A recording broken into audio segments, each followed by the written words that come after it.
That's what I'm saying. They should have more microphones. I know, we should put the microphones up on the birds. Welcome. Thank you. Yeah, thanks for agreeing to talk to me today. Yeah. I think I just wanted to talk to you today about grief because the first time that we talked about it, I was sort of overwhelmed by how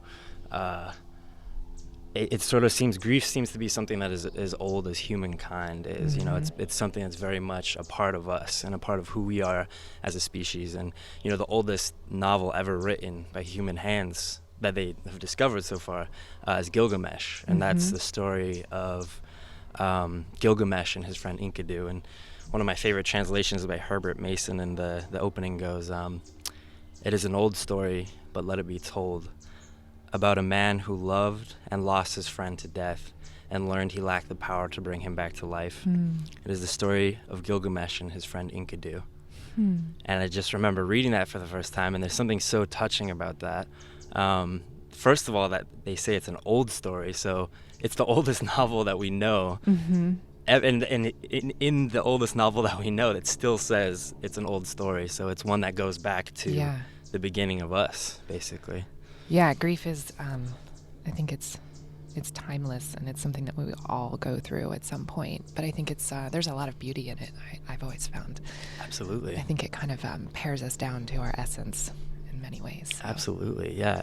I think that's really beautiful because, yeah, it's so true. It's sort of the great equalizer. It can take you and just show you, you know, what the darkest depths of your soul look like, but also immense beauty can come from it. Like some of my favorite songs are from really tortured artists. Absolutely. And your book, I got the chance to read excerpts. I wish I had a chance to read more. I'm going to buy it as soon as I get home, but Which one did you pick? Just amazing. I looked up quotes from After This, which was amazing. And that's your second book. That's the second one. Yeah. And that, how long between your first and your second book did you wait, or were you always sort of working on them? Yeah, the first one I started working on, so the first one, The Rules of Inheritance, it's about both of my parents got cancer at the same time when I was 14, and my mother died when I was 18, and my dad when I was 25, and just kind of going through that journey of grief and loss in that age of, you know, adolescence was, that's what that book is about. But I started kind of working on the other book in my heart, you know, in a lot of ways too, because the other book After This is about just trying to figure out what happens when we die. And so I was always kind of thinking about that. Right. But I lost one of my best friends in between my parents, and it was her death that really spurred that book, the second book, because it was a totally different experience to lose a peer and to watch her face death at age 20, you know. And one of the most profound things that she said towards the end, she had leukemia, and it came out of nowhere, and she died within like a year. But towards the end, she said, she didn't know anyone who had died. Was only 20 years old. She had not even lost a grandparent. So she didn't know anyone who died. So she kept saying, what if there's no one there when I get to the other side?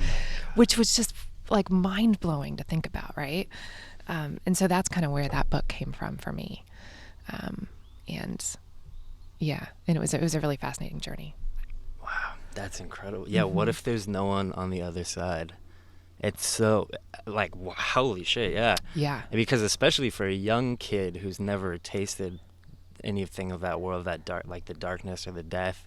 I remember even until like 2 years ago, I thought I was invincible. Yeah. I mean, not really. You know, I thought I knew one day all men must die, but it was never something that really was at the forefront of my mind. Yeah. And it's like, how can you explain that to someone who's so young, who's never lost anyone? Right. And just grappling with that. And where are you going? Right, you know? yeah. Like, what? Yeah, yeah. And I remember when Emily's explaining an anecdote to me about your first book where you thought maybe if you were went searching into the ocean, you might find your parents out there. And you were very young at this time. And I thought that was really like a touching... yeah, there's still some part of me that thinks that they'll come back somehow if I do something. Or for a long time, I think... I structured that first book around the 5 stages of grief, Elizabeth Kubler-Ross's 5 stages: right. Denial, anger, bargaining, depression, and acceptance. Wow. And the thing about her 5 stages, she initially wrote them or came up with them and applied them to people who were dying. So they made sense, if you were given a terminal diagnosis, it makes sense that you would go through those, especially the bargaining one. You start bargaining with your higher power, or with, I'll do this or stop this if I get to live. But then she went and applied the 5 stages to people who were grieving, and they don't quite work as well. They're definitely not as linear. You go back and forth between them for sure. And I think there's other stages that have been left out in terms of grief. But the bargaining one was always confusing to me because when you're grieving, I was never quite sure what it was I was bargaining for. And the only thing I could kind of make sense of was having it be kind of like a magical thinking. So, just like I kept thinking that if I graduated college, or if I did well enough, or if I really became a writer, or if I made it this far, my mom would come back. And it didn't make any sense, but it was something inside that I felt, and it would hit me now and then, like, because I would achieve that thing and then she still wouldn't come back. And so I would be like, I can't believe I was hoping for that again. I fell for it again. Right. But there's such beauty in it too.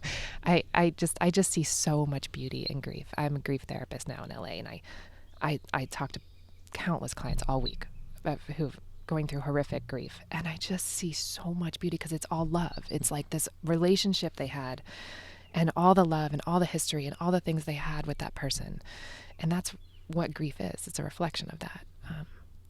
There's something so profoundly beautiful. A reflection of the memories that you shared together. Mm-hmm. And that's what is a funeral is, and like an Irish funeral is like they're drinking the whole time, they're celebrating, like, remember all these great times that we had with him, and now we're sending him to the other side. Mm-hmm.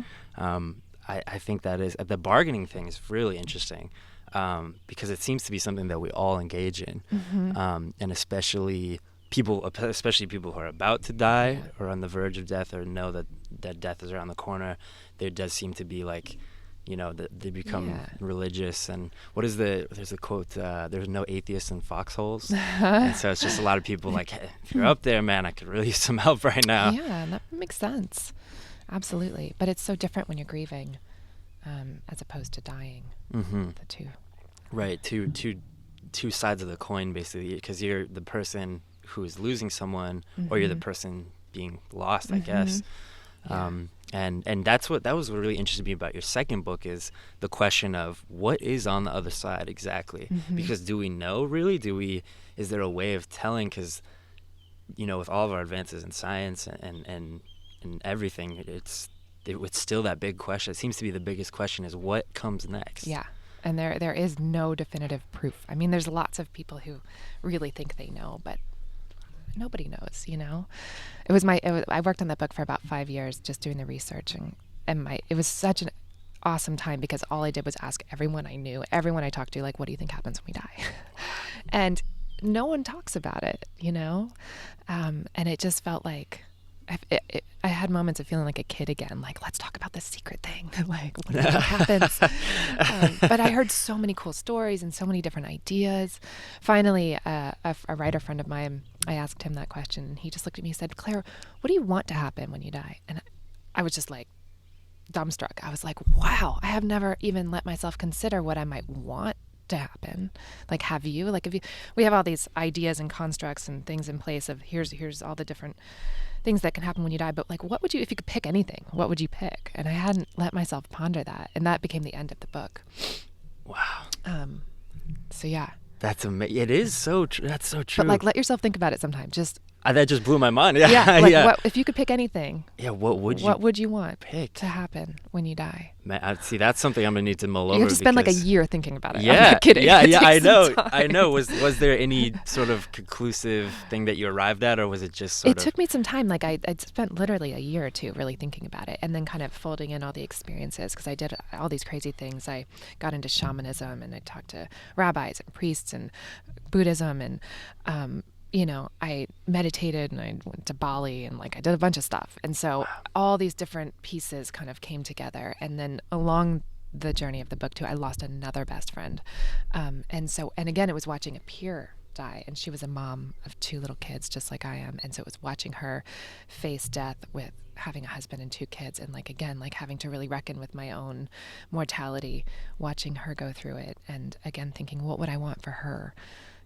Where do I want her to go when this happens? So. Right. Wow. Yeah, it was intense. And you do grief seminars actually, and one that I noticed that stuck out in particular, caught my eye, was daughters who lose their mothers too early. Yeah. And now this is something that you've grappled with yourself because you lost your parents at a very young age, and I was wondering like how amazing that must be to be able to reach out and to help people who are in the same situation that you've found yourself faced with, and to be able to offer support and nurturing where they wouldn't be able to find it otherwise. And I think that's really amazing that you're doing that and putting those seminars on. Thank you. Yeah, I do these motherless daughters workshops and retreats and all over the country. And I have a partner with another author named Hope Edelman, and she wrote the seminal work, Motherless Daughters. There's an actual book that came out 20 years ago. And I'll never forget, I was living in New York City. My mom had been gone for a couple of years, and I was 20 years old, and I didn't know anybody who'd lost their mom. Like, and all my friends were, living their college lives and still like bitching at their parents and, whatever. Right. And here I was just like feeling really lost and living in the East Village. And I walked into this bookstore in Astor Place, and up on the shelf right in the front was this whole display of the Motherless Daughters books. And I just stopped in my tracks, and I was like, oh my God, I'm not alone. This has happened to other girls, like it was a really profound moment for me. And I think that's a lot of grief. Like, people feel really alone when they're grieving. And even if they know somebody who's gone through it, it's like their whole world has stopped. When you lose someone really significant, the world just stops around you. But everyone else is going on and on about things and living their usual lives. And you can just feel so isolated and alone in your process. So I think that all this kind of work, books about grief or talking about it, or workshops and seminars, like, it just really helps people to feel a little less alone. Right. Which is the healing part. Yeah, that's amazing. And so your partnership with Hope, did you reach out to her maybe after reading her book? How was this partnership formed? We connected when I moved to Los Angeles, and she lives there as well. And there's a great writing community in LA. People don't expect. Everyone thinks of LA screenwriters and movies and stuff, but there's actually an awesome literary scene there. I would imagine so. Yeah. And so I just kind of knew her through the book world, and then we started talking and doing stuff together. That's so incredible. So you just sort of drifted naturally together, having books in the same area. And I was already doing grief retreats and workshops. So she actually came to me and wanted to work with me and do these. So now we've been doing them. But now we both have books due out in the fall, or books due to our editors in the fall. So we've been scaling back a little bit so we can get these books done. Right. Yeah. Let's touch on the new books that you're working on. I'm very excited to get my hands on. I'm gonna go get all three as soon as I have the chance. Yeah. Yeah. They've had an interesting progressions. The first one was really personal, like very, very personal. And then the second one was personal, but also a little bit research-based and kind of like journalistic looking, talking to lots of people. Yeah. And this new one, it's called Anxiety, the Missing Stage of Grief. So I'm addressing one of the stages I believe is missing from the famed 5 stages. The secret 6th stage. Yeah. So in my practice, I've been a therapist for 10 years. I worked in hospice initially for 4 years. So I was a grief counselor for hospice in Chicago, which I loved. And then I now have a private practice. But in all this time, one of the predominant symptoms I see in clients is this anxiety after they lose someone significant. Not with every single person, but a large majority will experience some level of anxiety, sometimes debilitating, sometimes just a mild, but anxiety where it hadn't been there before. And it's again that thing, like you were saying, like up until a couple of years ago, you thought you were invincible, right? So most of us feel that way until we go through something like that, go through some kind of trauma or lose someone, and suddenly you realize, wow, the world is really fragile, and it is not up to me how stuff's going to go down, and that can be kind of startling, and it can cause anxiety, I think, and that's where it's all coming from. But for someone who loses a parent, I mean, when my mother died, she had been sick for 5 years, but it was still shocking. Like I didn't realize your mother could die, Right. So it was so shocking. And I had my first anxiety attack around then. I ended up in an emergency room thinking I was having a heart attack, but I was 18 and healthy, and the doctors were just like, no, you're fine. Right. Do you smoke pot? And I was like, do you smoke pot? That was a solution. Oh no, sorry, my mom just died. Yeah, they were like, what kind of drugs are you doing? Oh, I was like, I'm not doing any drugs. Oh gosh. But it was really just anxiety. Like I just, the whole world felt so fragile all of a sudden, and anything could happen. Right. So that's what this book is about, kind of addressing those things. But a lot of addressing that anxiety and easing the anxiety that comes with grief. The only way to do that is to work through the grief. So a lot of the book is kind of working through the grief process in order to address the anxiety. Don't want to try and stifle it, because then it will Yeah. just reemerge even stronger, usually in most cases, right? Yeah, when you suppress it and push it away, that's where the anxiety kind of starts to bubble up. Right. So. And working with people, do you find that grief sort of is unique for each individual? Like each person processes it differently. Mm-hmm. And do you find that the 5 stages, because I know it's supposed to be in a linear order, correct, that you're experiencing the 5 stages of grief? Not necessarily, and that's why I'm always talking about them, playing with them, because there's a lot of misconceptions about them. Right. I think most people think that they're supposed to go in a certain order. Right. And you're supposed to be in denial first, and then angry, and then bargaining, but everyone's like, what the fuck is bargaining? Yeah. And then depression, and then acceptance. And so when I wrote my first book, that's why I structured it. I had been working in hospice for all those years, and everybody came in confused about it. Like, I think I skipped one, or I'm doing it wrong, or I did one for too short. I've been angry the whole time.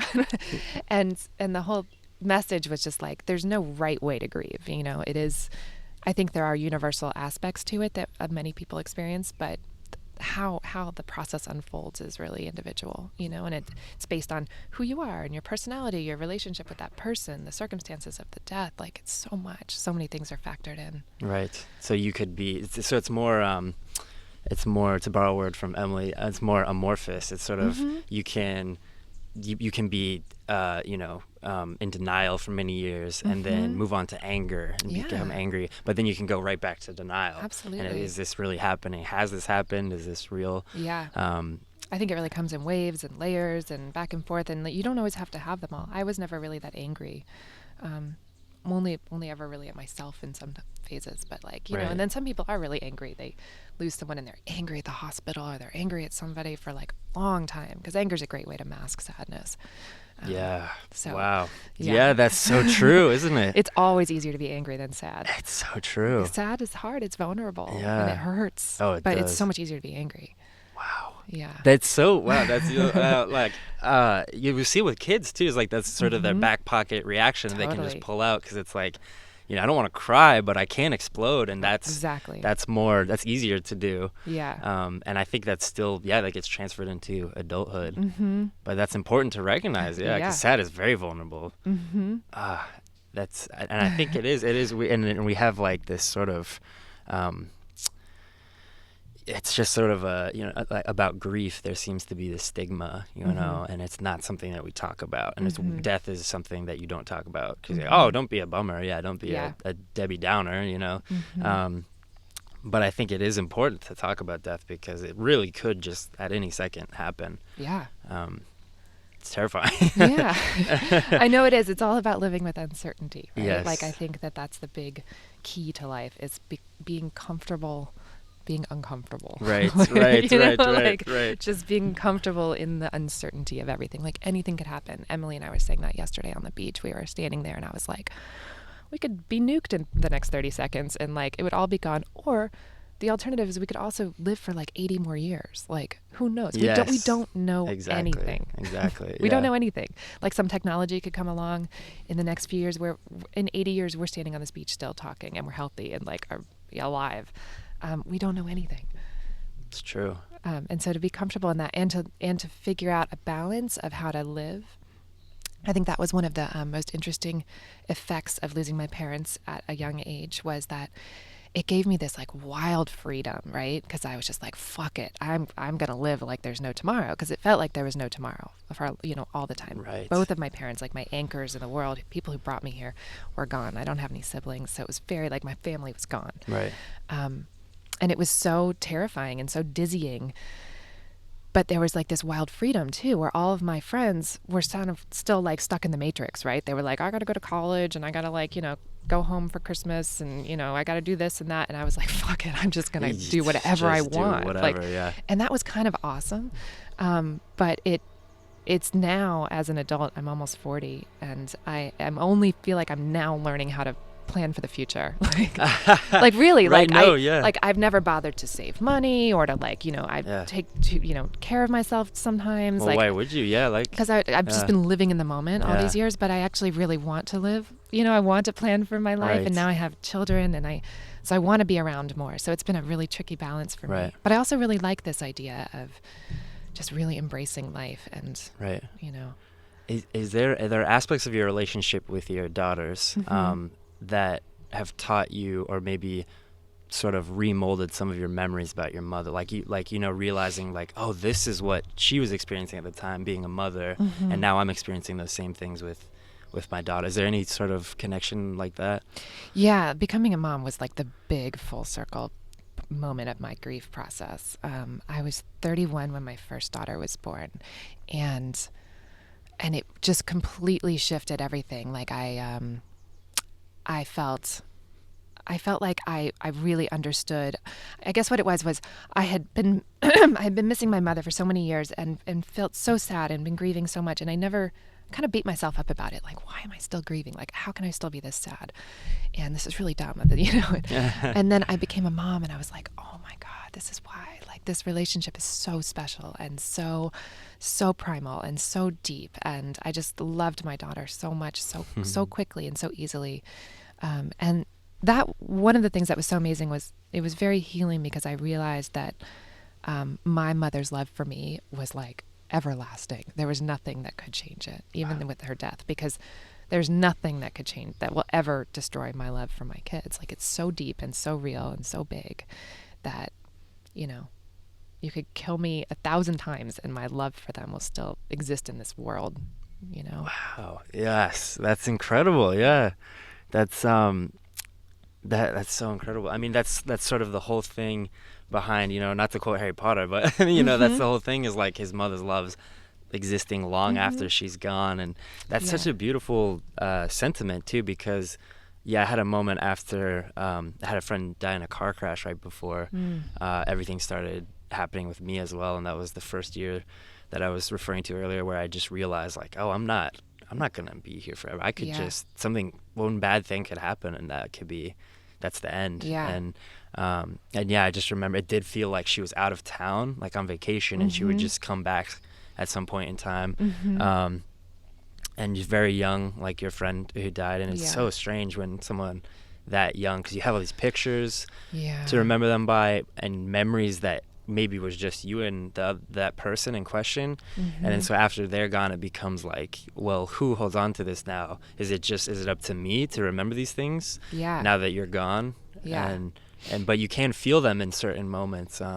Like, I think the most prominent example is in a bar in Portland, and I was drinking whiskey, and maybe a little bit too much whiskey, but that was part of my grieving process. And that's one of the stages. Yeah, one of the stages. Whiskey is the hidden seventh stage, right? Yeah. That'll be my next 7 book. shots of whiskey. 3 cups of tea, 7 shots of whiskey with no chaser. But I just remember thinking of her, and I was like, well, if I'm thinking of her, then she's kind of still here in some strange way. Totally. Yeah, and I guess that's sort of what your second book is addressing, is like, if even if we're not, like, what is it that what are we, and what do we leave behind? One of my favorite things in that book was I met this young rabbi on an airplane, and I had been wanting to speak to a rabbi, and I was like, I don't know, I'm going to go find a rabbi. And I ended up on this airplane from Chicago to Los Angeles, and I had my kids with me, and he was there with his kids and his wife, and the plane was delayed, and we were all sitting around talking. And it turned out that he had also lost both of his parents around the age of 25. They died in a car accident. And so, and he and I were both like around 30 at the time when we met, a little older maybe. And I was like, oh, this is the perfect person for me to talk to, because he had such a different experience of grief because of his religion. He had this framework for it, to understand grief and death and the afterlife in a way that I didn't. I wasn't raised with any particular religion, and there was no real community around me when my parents died. And he had such a different experience, and his grief process was very different, and his take on it all. So we ended up meeting up at like a Starbucks in LA every few weeks for a little while, and I would ask him all these questions about the afterlife and like, what do you think happens when we die? But one of the things that he explained to me was that in Judaism, there's not a big emphasis on the afterlife. Like, this is the afterlife. What you leave behind, your legacy, the people who remember you, the good things you did in this world that you pass on. And that I just love so much. And I really thought a lot about that. Like, what is it that we will leave behind? What is it that we will stay here? You know, what do we retain of those people that we've lost? You know, how have they changed us, and what do we continue on from them? Right. And I think that's really beautiful. That is the afterlife, you know, in some ways. I 100% agree with that, because there is such an emphasis in most religions on, you know, don't worry about this life. Mm-hmm. It's the next thing that's coming. Yeah. That's when you're really living. That's when you'll, you know, your eternal salvation awaits. But that seems like a cop-out, you know? Right? Like, yeah, it's like, don't worry about this one. Yeah. You get a mulligan. Right? So like, yeah, but no, let's do worry about this one. Let's live a really good life, you know? Let's be good people. Let's change the world for the better, and like keep passing that on and pass those messages to our kids. And I like that. I like that a lot. And it seems like, you know, there's many ways that a person can be shaped by love and by acceptance and all these beautiful things, but it also seems to me that grief can shape a person, and certainly it seems to have shaped you, and you know, it can shape you in bad ways, but it seems to have from the ashes has emerged this like amazing, you know, phoenix, and you have like they're bright and shimmering, and you have all this love to offer to your daughters. And so do you think grief, you know, as terrible as it is, can help us to understand our own humanity better in a way? Yeah, absolutely. You know, I think it really pares us down to our essence. But it is a process. I was not always like this. I was very sad and unhappy for a lot of my 20s. I drank too much. I had some pretty damaging relationships. I was just constantly hurt. I was always feeling very abandoned by people around me, by all kinds of stuff. And it was hard. And there were a lot of things that kind of, you can read all about it in my first book, all of the messes I made. They're all in there.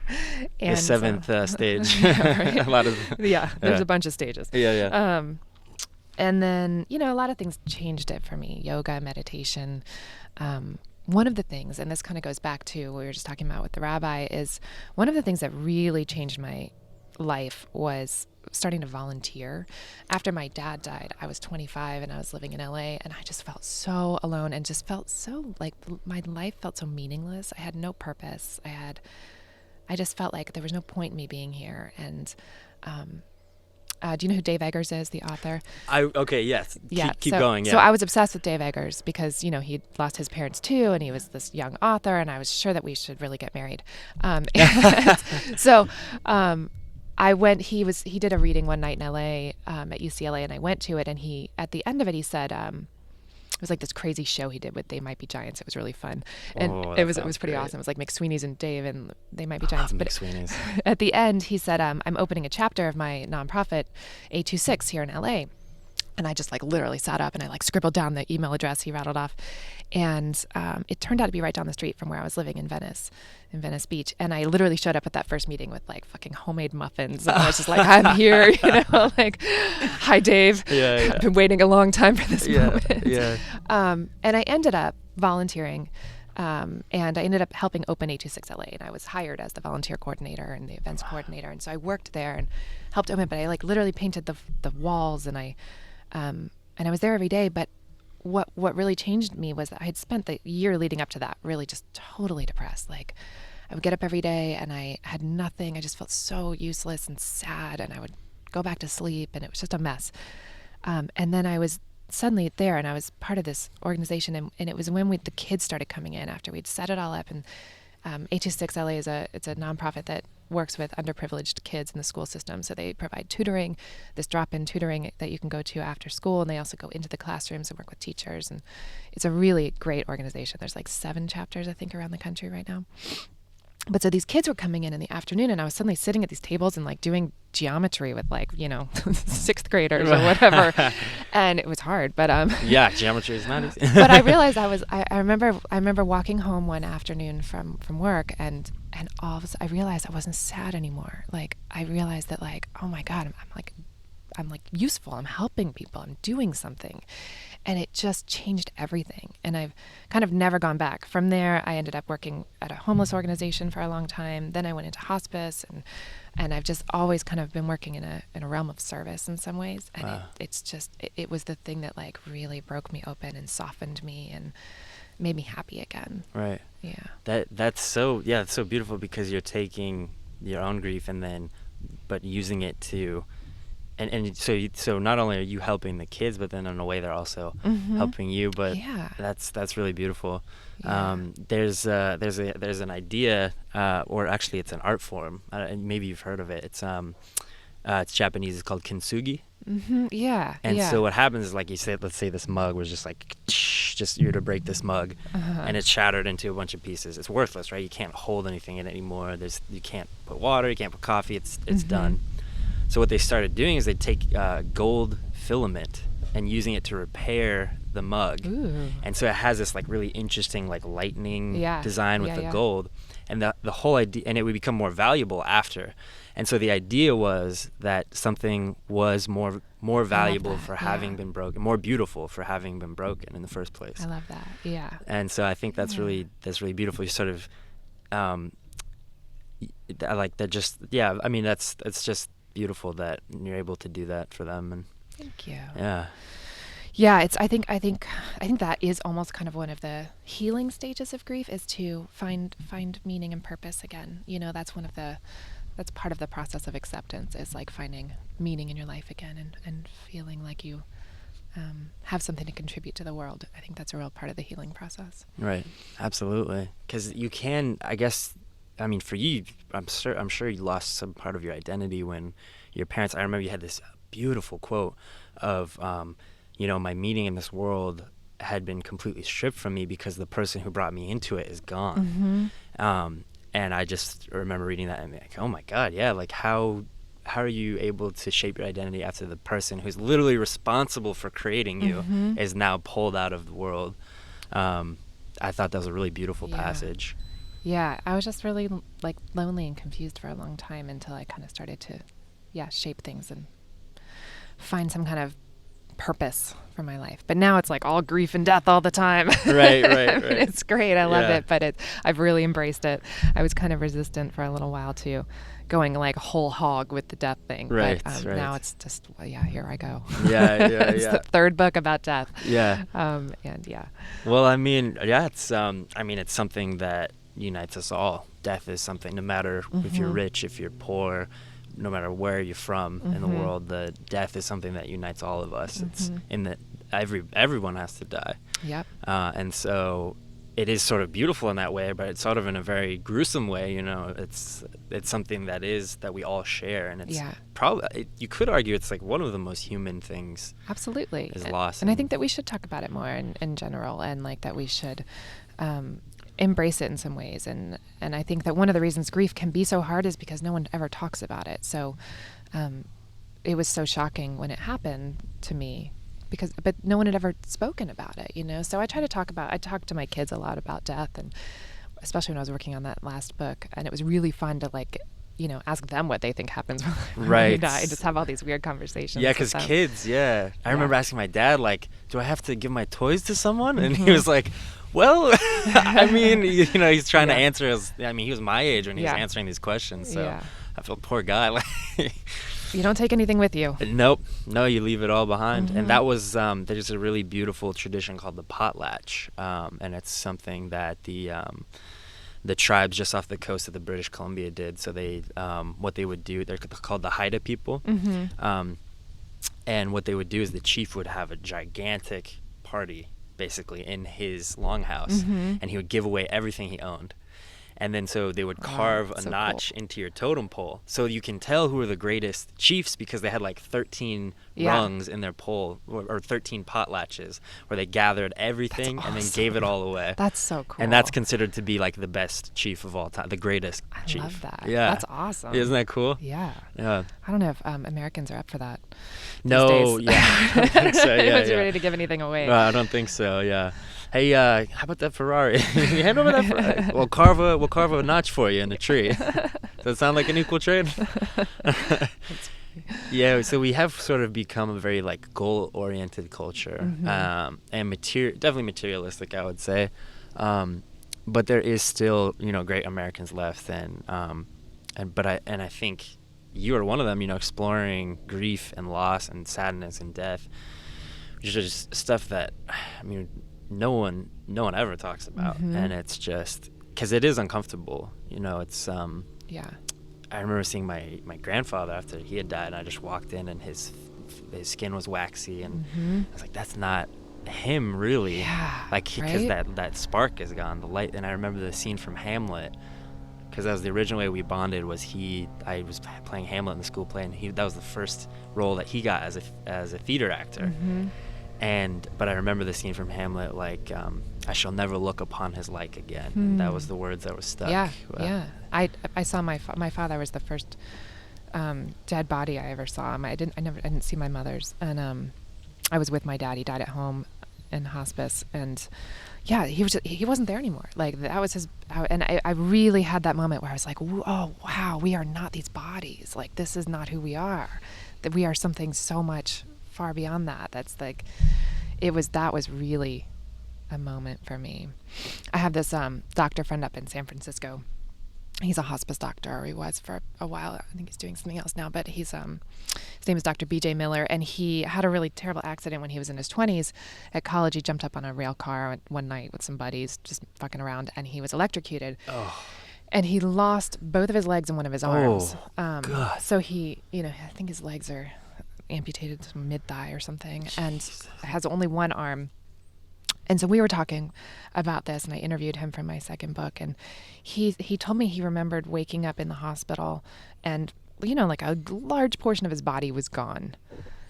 And that he had that same realization, though, that we are not these bodies, because he was still the same. Right, your mind is like still, nothing. Yeah, he was all there. Like, he was all there, but his physical form was like a third of what he lost about a third of his physical form. Right. But he was still all there, like who he was. Wow. And that was really interesting, right? Like, I thought about that for a long time after I talked to him.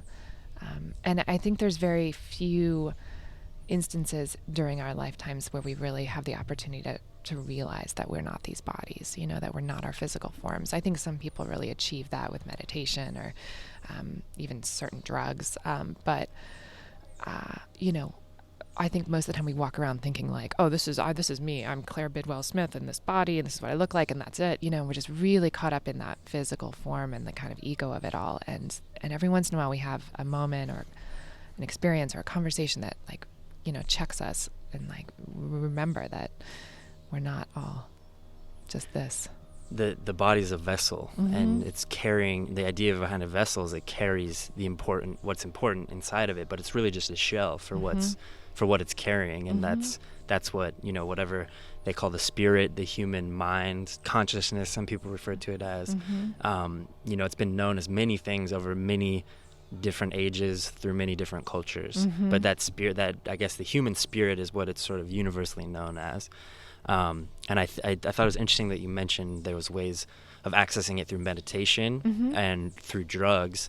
There was a really famous interview with a woman who she was raped by her uncle, and so she decided to get the abortion because it was just causing a lot of anxiety and problems in the family. And so she got the abortion, but then she had the grief over the loss of what could have been with this child, and her whole life she was carrying this anxiety with her, and she didn't know how to get it out, to release it, and there's always the shadow of her unborn child. So she went and participated in what's known as an ayahuasca ceremony. So, she did the proper, she got the shaman, and because she wanted to know if there was a way to communicate with what lies beyond our physical realm. And after ingesting the brew, what she found through the ceremony is her daughter, now fully grown, came to her and spoke with her and said, "You would have made an amazing mother, and you would have done a beautiful job, and you would have raised an incredible woman." And she's like, you can let it go now. You would have done an amazing job, and I understand why you made the choices that you did. And she woke up from this dream and was just everything, the grief was gone. It had shed off. That's amazing. It was like her daughter came to her and just took Yeah. the burden off of her shoulders. That's awesome. Yeah, there are places that we can't access very well, given our general limitations. But I think that there are things like ayahuasca. There's been these really cool psilocybin trials. Did you read that New Yorker article last year? I didn't. There's they've been doing these trials with psilocybin on patients who are dying and having a lot of anxiety about death, and then doing like a dose of this, and then coming out of it with absolute like peace and certainty that that everything is going to be fine, and that they're going to a great place, and that they, like, zero death anxiety. You know, Wow. It's been amazing. Yeah, you should look it up. It's in the New Yorker. I did see a documentary on that. Yeah. Yeah. What's the guy who wrote it? The article. I'll remember later. It's so incredible because, you know, it is, and sorry to quote Hamlet again, but, you know, to sleep perchance to dream. Yeah. You know, there's this idea of what maybe there is something beyond. And that is, I did see a documentary, I'm blanking on the name now, but it was, she was in the very last stages of terminal cancer. And they gave her these mushroom treatments, and she was like, you know, she was like, I'm not afraid to die anymore. Yeah. I've confronted it, and death has spoken to me, and I've spoken to death, and we are now, I'll take his hand and he will lead me to the other side. And it's sort of like death comes as an old friend instead of this, because we see it as an adversary. It's constantly, you wake up in the morning with the Reaper's scythe whistling by your ear, as Henry Rollins said. So it's always this adversarial relationship, whereas, you know, she had seen something that convinced her that maybe it doesn't have to be that way. Yeah. Because entropy is a natural part of life. Yeah, absolutely.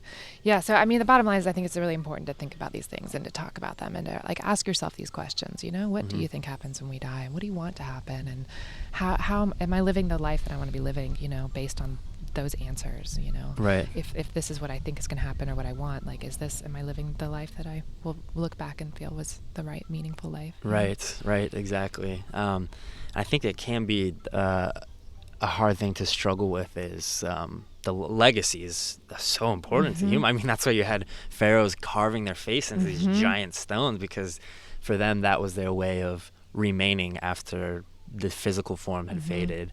Was, you know, there's that really great poem by Percy Bryce Shelley, of course the husband of the woman who wrote Frankenstein, Mary Shelley. Sorry, I don't know. All right. Yeah, the same last name, and I still couldn't remember it.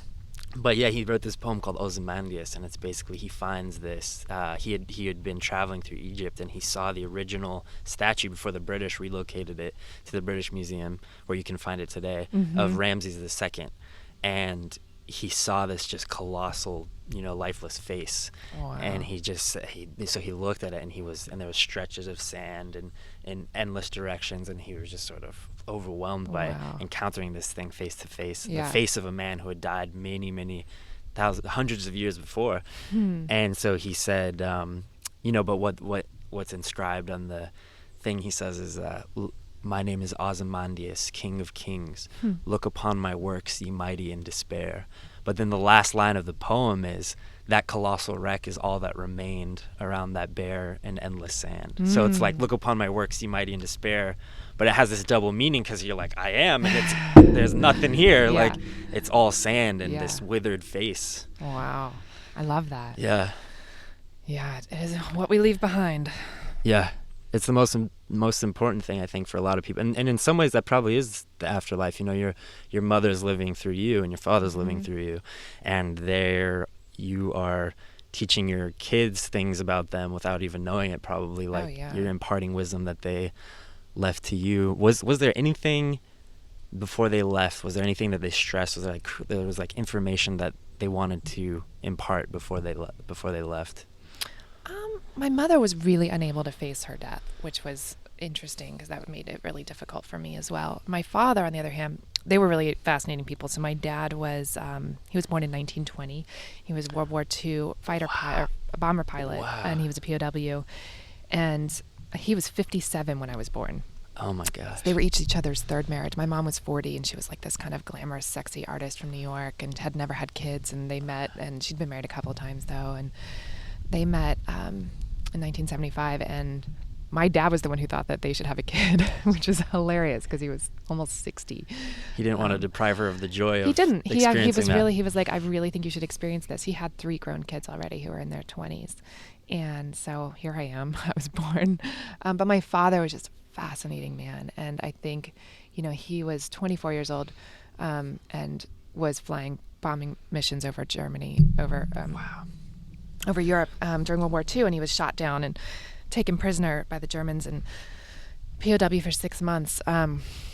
And that experience, I think, really shaped much of who he was. I mean, when you go through something like that, again, it was similar to mine in that, he was like, anything could happen at any minute. I'm going to live the best life I can live, and I'm going to do everything I want to do. And he was just an awesome guy. Right. And so I learned a lot from him, and he was very brave, but also very calm, and you couldn't really rattle him and couldn't really surprise him. And I don't know, I took a lot of that from him, which I appreciate very much, and kind of think I passed down to my girls too. And I talk to my daughters all the time about my parents, and they so much so that they talk about them on their own. They'll be like, "Oh, I bet your mom would love this," or something. Oh my gosh, are you which serious? is cool, yeah. Oh, see, so it is like they know them through you. Yeah, absolutely. That's incredible. Which is really nice. Oh my gosh. Yeah. So it is like, I mean, that is the afterlife, sort of. Like, they're living on through you, and now it is sort of like they know who your parents were. Totally. Because of that.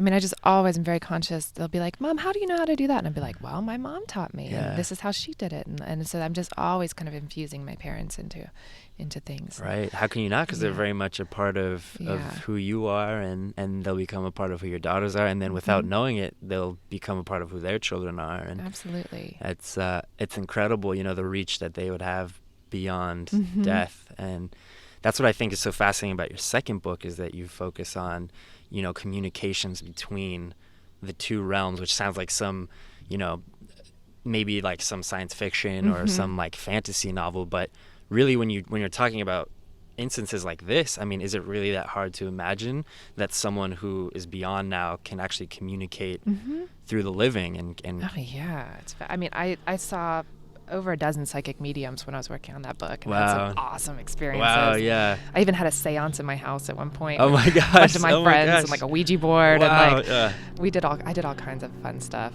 But I had some really some crazy experiences that I can't explain, Oh, like I'm sure. Really cool stuff. I'm sure. Did you find, were there people who were trying to, was there people you could tell, like, okay, you're not really... Yeah, for sure. There was phonies out there. Yeah. Okay, there were some people who were not great at all, but then there were some that just completely rocked my world. Right, I was just like, oh my God, nothing I thought is real. Or just like, I remember walking out of one psychic medium's office in Chicago, and I just remember, like, she had brought forth my parents, my half brother, my friend, like, she had told me things that there was just absolutely no way she could have known. And I was really careful with all of mine. I did all of my research under fake names and like used blocked phone numbers. Like, I just really wanted to make sure that I wouldn't be able, not just for my readers, but like just that I wouldn't have any way to doubt it, you know, because I knew I would, because I'm pretty logical and grounded, and I knew that if there was a chance that they could have looked me up or any of that stuff, I would dismiss it. So I wanted to really make sure.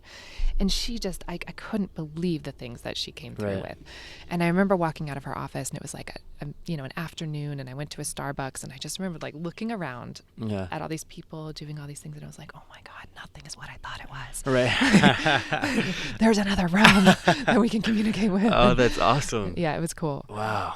But then stuff like that fades, you kind of get back to like your regular day-to-day life too. So I think in some ways it's spirituality, or those kind of thinking about those big concepts, it's like a practice that you kind of have to tap back into, you know? So like for days or weeks after that session with her, I felt I looked at the world in a different way. But then it kind of like, then I was back at Target and like, worrying about bills and work and all the things again, So I don't know. It comes and goes. You kind of have to tap into it. Right. Yeah. The sharpness of something as poignant as death can be dulled over time, and you can find yourself waking up and being in the same routines, and part of the bargaining process. And when in Cuba, when I thought I was going to die. That they were speaking outside the operating room, and they didn't know that I could speak Spanish, and so because I had an NG tube in my throat, so I wasn't speaking to anyone.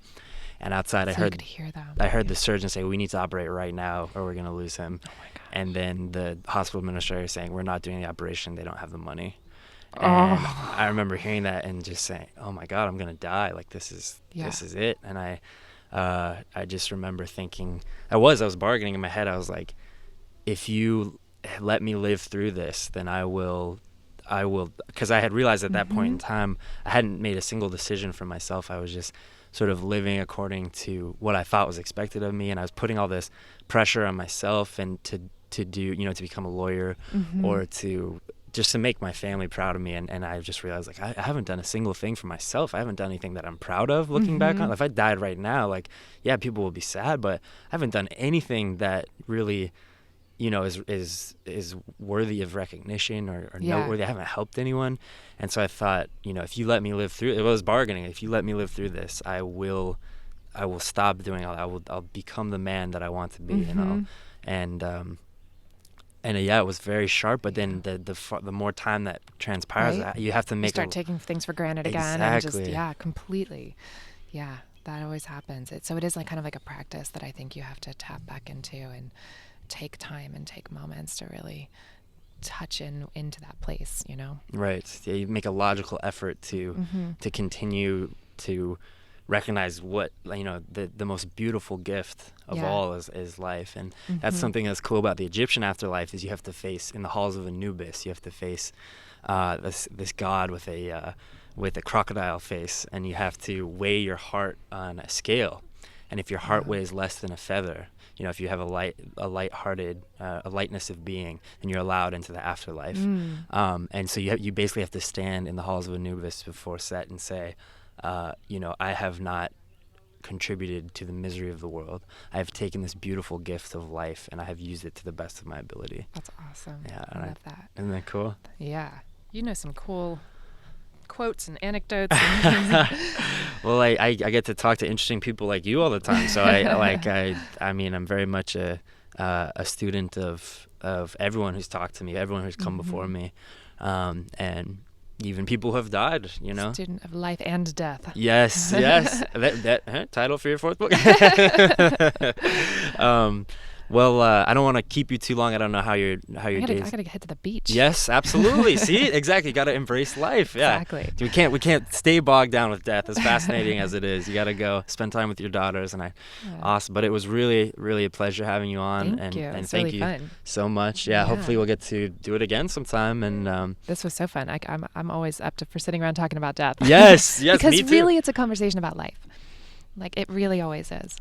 I like that. Yeah, the two go hand in hand, and it's something that's it can be hard to recognize sometimes. And thank you so much for everything. For having me. Yeah, you've changed the whole way that I thought about like the afterlife. And awesome. There'll be some times that like earlier, and I'll just my mind. Oh my gosh! So thank you. You're I really welcome. appreciate Thank it. you. And have fun with your daughters on the beach. Yes. Yeah. Go live that beautiful life. I hate it